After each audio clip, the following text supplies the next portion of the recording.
Hey everyone, welcome back to my channel. I hope you all are doing great. So आज की इस video में मैं बात करूंगी संभावना सेठ और उनसे जुड़ी हुई कंट्रोवर्सी के बारे में।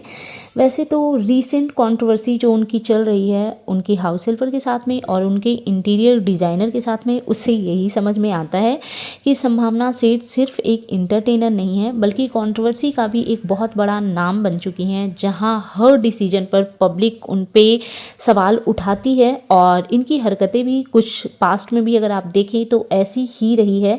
संभावना और कंट्रोवर्सी का एक अलग ही रिश्ता है। बहुत इनसेंसिटिव तरीके से इनकी चीज़ें सामने आई है। अगर आप लोगों ने देखा होगा तो जब ये सिद्धार्थ शुक्ला के फ्यूनरल में गई थी, वहाँ पे भी इनका मीडिया के साथ में कुछ डिसएग्रीमेंट हो गए थे और वहाँ पे भी इन्होंने बहुत बवाल मचाया था, तो लोगों ने बहुत इनको क्रिटिसाइज़ किया था। इनकी ट्रोलिंग वहाँ पे भी हुई थी। फिर ये जब सिद्धार्थ शुक्ला की फैमिली से मिलने गई थी, उन चीज़ों को भी इन्होंने जब अपनी वीडियो में डाला था तो लोगों ने उस पर भी इनको क्रिटिसाइज़ किया कि आप उनकी फैमिली की प्रिवेसी को ब्रीच कर रही हैं। तो हर बार इनको लोगों ने ट्रोल किया है। अगर आपको याद होगा तो संभावना सेठ ने 2023 जनवरी में आम आदमी पार्टी को ज्वाइन किया था। उन्होंने बोला था कि वो पॉलिटिक्स में आ करके लोगों के लिए काम करना चाहती हैं, लेकिन एक ही साल बाद 2024 मार्च में उन्होंने अचानक पार्टी छोड़ दी। पार्टी छोड़ते वक्त उन्होंने कहा कि मुझसे गलती हो गई, मुझे रियलाइज़ हुआ कि मेरा डिसीज़न गलत था। इस बात पर भी लोगों ने इनको बहुत ज़्यादा ट्रोल किया कि आप ऐसे आ करके पॉलिटिक्स में भी आ करके आप अपना मजाक बना रही हैं और हर एक चीज़ को मजाक में लेती हैं। और इनकी सबसे जो बहुत बड़ी कंट्रोवर्सी थी और थोड़ी इनसेंसिटिव थी, ये उनकी सबसे बड़ी और इनसेंसिटिव कंट्रोवर्सी जो मानी जाती है वो थी संभावना और उनके हस्बैंड अविनाश ने एक ब्लॉग अपलोड किया था जिसमें लोगों को लगा कि उनकी हाउस हेल्पर के बोलने के तरीके का ये बहुत गंदे तरीके से मजाक बना रही हैं। कुछ लोगों ने इन चीज़ों पे भी इनको बहुत ट्रोल किया, और क्योंकि उसमें ये थोड़ी नहीं, मतलब ऐसा लग रहा था कि ये बहुत गंदे तरीके से हाउस हेल्पर का मजाक बना रही हैं, बहुत इनसेंसिटिव तरीके से। इस पर भी सोशल मीडिया पर बहुत लोगों ने गुस्सा जाहिर किया, इनके खुद के व्यूअर्स ने। तो इन्होंने उस वीडियो को डिलीट कर दिया था और पब्लिकली आकर के संभावना ने माफ़ी भी मांगी थी। उन्होंने कहा था कि उनका किसी को हर्ट करने का इंटेंशन नहीं था, बट हो गई गलती और उन्होंने माफ़ी मांगी थी। कभी कभी संभावना को इस बात पर भी ट्रोल किया जाता है कि सीरियस मोमेंट के बीच में भी थोड़ी वो उटपटांग हरकतें कर देती हैं। लोगों को लगता है कि ये बहुत ज़्यादा इनसेंसिटिव है। बिग बॉस में भी अगर आपने इनको देखा होगा, उसमें भी ये बहुत अजीब ही तरीके से दिखी थी। तो इनका और इनकी कंट्रोवर्सी का एक अलग ही नाता रिश्ता रहा है बिगनिंग से। तो ये सब तो जो मैंने अभी डिस्कस किया, ये इनकी पुरानी कंट्रोवर्सी है और ऐसे न जाने और कितने ही कंट्रोवर्सी हैं जो इनके नाम के साथ में जुड़े हुए हैं। लेकिन आज हम बात करने वाले हैं एक रीसेंट कंट्रोवर्सी की, जिसमें एक पॉपुलर यूट्यूबर और टीवी पर्सनालिटी संभावना सेठ और उनके इंटीरियर डिज़ाइनर का नाम आ रहा है। सवाल सिर्फ इतना सा है कि क्या अपनी प्रॉब्लम पब्लिक में दिखाना सही है या फिर ये सिर्फ कंटेंट और सिंपैथी लेने का तरीका है। चलिए पूरी बात को समझते हैं। संभावना सेठ और उनके हस्बैंड अविनाश ने रिसेंटली अपना घर एक लिया है जो कि रेंटेड है। उसमें इंटीरियर का वर्क इन्होंने करवाया है। जैसे ही यूट्यूब पे वो वीडियो इन्होंने डाला, लोगों ने बहुत पसंद किया। और एक चीज़ मैं पहले ही बता देती हूँ कि वो जो इंटीरियर डिज़ाइनर थे वो इनके किसी फ्रेंड की सिस्टर थी। संभावना की किसी फ्रेंड की सिस्टर थी, जैसा कि हमने इधर उधर से कुछ वीडियो में देखे हैं। तो जो इनकी इंटीरियर डिज़ाइनर थी उन्होंने भी बताया कि उन्होंने विदाउट पेमेंट काम किया है। तो शायद उनका काम करने का मोटिव यही रहा होगा कि संभावना एक अच्छी बड़ी यूट्यूबर हैं, तो उन चीज़ों को वो वीडियो में दिखाएंगी तो इंटीरियर डिज़ाइनर को और अच्छे अच्छे ऑफ़र मिल सकते हैं उनके काम से रिलेटेड। बट अभी जो हो रहा है वो कुछ उल्टा ही पड़ गया। जैसे ही यूट्यूब पे इन्होंने वीडियो वगैरह डाले, लोगों ने घर को तो बहुत पसंद किया, लोगों ने तारीफ़ की। शुरुआत में सब ठीक ठाक लग रहा था, लेकिन धीरे धीरे उनके ब्लॉग्स में एक एक चीज़ को इन लोगों ने नोटिस करवाया, संभावना ने और उनके हस्बैंड ने। कभी कबर्ड ठीक नहीं है, कभी फिनिशिंग पुअर है, कभी फिटिंग लूज़ है, और इन्होंने काम डिले हुआ उस चीज़ का भी ब्लेम लगाया है। संभावना ने अपने इंटीरियर पे ओपनली डिससेटिस्फैक्शन दिखाई। उन्होंने डायरेक्टली बोला कि काम उनके एक्सपेक्टेशन के हिसाब से नहीं हुआ, क्वालिटी कॉम्प्रोमाइज़ की गई। उनका ऐसा कहना था कि उनके पैसे और टाइम दोनों वेस्ट हुए। अब यहाँ तक बात नॉर्मल लगती है, लेकिन प्रॉब्लम तब हुई जब ये सब पब्लिक प्लेटफॉर्म पर बार बार बोला गया। चलो, आपको अगर एक बार कोई चीज़ें ठीक नहीं लगी तो आपके पास ये भी ऑप्शन था कि आप उनसे बात करते। आपकी चीज़ें अगर नहीं ठीक से हुई, आप उसको दोबारा रेनोवेट करवा सकते थे, या जो भी चीज़ें, अगर किसी चीज़ की फिटिंग ठीक नहीं थी उसको आप फिर से काम सही करवा सकते थे। बट या फिर आपको कुछ भी प्रॉब्लम था, आप उनसे इन चीज़ों को प्राइवेटली भी डील कर सकते थे।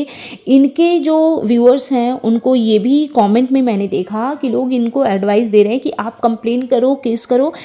आप एक बार को वो भी कर लेती, वो सही था। बट मैडम, आप उनकी पूरी की पूरी कैरियर खा रही हैं। जिस तरीके से आप उनके काम को इतना नेगेटिव वे में दिखा रही हैं, ये आप लोग बताइएगा कि आपके अकॉर्डिंग ये सही है?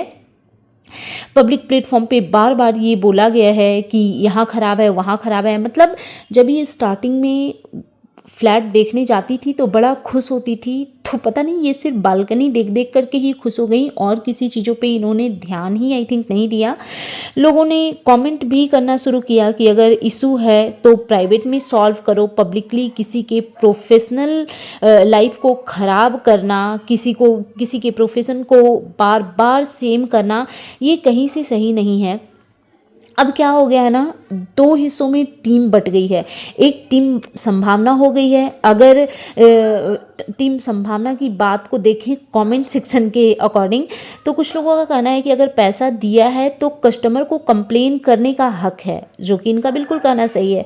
कुछ लोगों का कहना है कि पब्लिक फिगर है, उनका एक्सपीरियंस दूसरों को अवेयर करने का है, तो जो चीज़ इनके साथ हुई है वो ये अपने व्यूअर्स को बता रहे हैं, तो इसमें गलत नहीं है। चलो, ये भी मानते हैं, ठीक है। कुछ लोगों ने कमेंट किया कि गलत काम गलत ही होता है, चाहे डिज़ाइनर हो या कोई और हो। चलो, ये भी समझते हैं। लेकिन कुछ लोगों का कहना है, जो अगेंस्ट संभावना है, उनका कहना है कि इंटीरियर डिज़ाइनर इनके नोन में थे, तो उन्होंने फ्री में काम किया, तो उनके बजट के अकॉर्डिंग, जैसा इन्होंने बजट बताया था उसके अकॉर्डिंग काम किया। कुछ लोगों का कमेंट था कि इतने कम बजट में लग्जरी फिनिश एक्सपेक्ट करना गलत है, तो अगर हम देखें तो ये भी सही है। कुछ लोगों का कहना है कि ऑडियंस के सामने किसी का नाम खराब करना अनफेयर है। इस बात से मैं भी सहमत होती हूँ, क्योंकि आप जो कर रहे हो उससे उनका, सामने वाले का पूरा कैरियर खराब हो रहा है। बट यहाँ पे क्वेश्चन ये है कि गलती किसकी है। यहाँ एक इम्पॉर्टेंट सवाल उठता है कि क्या इन्फ्लुएंसर होने का मतलब ये है कि आप किसी का प्रोफेशनल करियर पब्लिक में जज कर दोगे?